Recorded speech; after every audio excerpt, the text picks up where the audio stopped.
হাসপাতালের আইসিইউতে মিজানুর রহমান। হাসপাতালে ভর্তির পর প্রথম 2 দিন শুধু ওমা ওমা বলে ডেকেছে।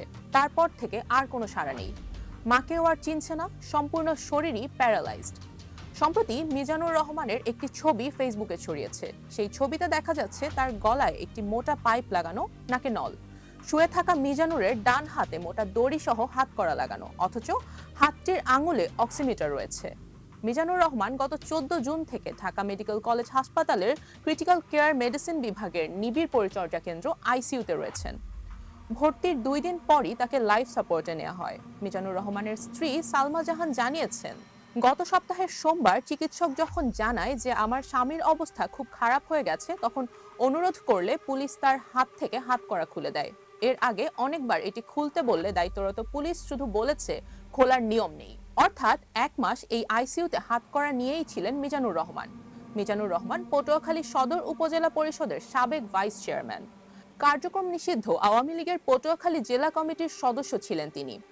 গণ অভ্যুত্থানে 2024 সালের 5 আগস্ট আওয়ামী লীগের ফ্যাসিবাদী সরকারের পতনের পর পটুয়াখালীতে মিজানুরের বাড়িতে হামলা হয়েছিল। মিজানুর রহমান খুন, হত্যা চেষ্টা সহ একাধিক মামলার আসামি। ঢাকার পল্টন থানায় একটি মামলায় 11 মাস আগে গ্রেপ্তার হওয়ার পর তিনি গাজীপুরের কাশিমপুর কারাগারে ছিলেন। গত 9 জুন কাশিমপুর কারাগারে মিজানুর রহমান অসুস্থ হয়ে পড়েন। তবে কারা কর্তৃপক্ষ পরিবারকে কোনো খবর দেয়নি। সেখানে থাকা পরিচিত এক আসামির আত্মীয়ের মাধ্যমে খবরটি জানতে পারে মিজানুরের পরিবার। ক্রিটিক্যাল কেয়ার মেডিসিন বিভাগের আইসিইউতে দায়িত্বপ্রাপ্ত একাধিক চিকিৎসক নাম প্রকাশ না করার শর্তে জানিয়েছেন, এই রোগী লাইফ সাপোর্টে আছেন, বাঁচবেন কিনা তা নিশ্চিত করে বলার উপায় নেই। কয়েকবারই অবস্থা খুব খারাপ হয়েছে, তখন পরিবারের সদস্যদের মানসিকভাবে প্রস্তুতি নিয়ে রাখতেও বলা হয়েছে। আইসিইউর সামনে 3 দফায় বেশ কয়েকজন করে পুলিশ সদস্য দায়িত্ব পালন করছেন। রোগীর হাত করা খুলে দিতে তাদের বলা হলেও নিয়ম নেই জানিয়ে তারা খুলছিলেন না। আইসিইউতে হাতে হাত করা থাকায় ক্যানুলা লাগানো সহ চিকিৎসায় বিঘ্ন ঘটেছে। হাত করার রশিটিও জীবাণুমুক্ত করা হয়নি সেভাবে। আর সব থেকে বড় কথা, এই রোগী পালানোর মতো অবস্থাতে নেই।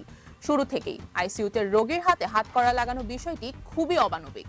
রুবাইয়া জান্নাত, টাইমস 24।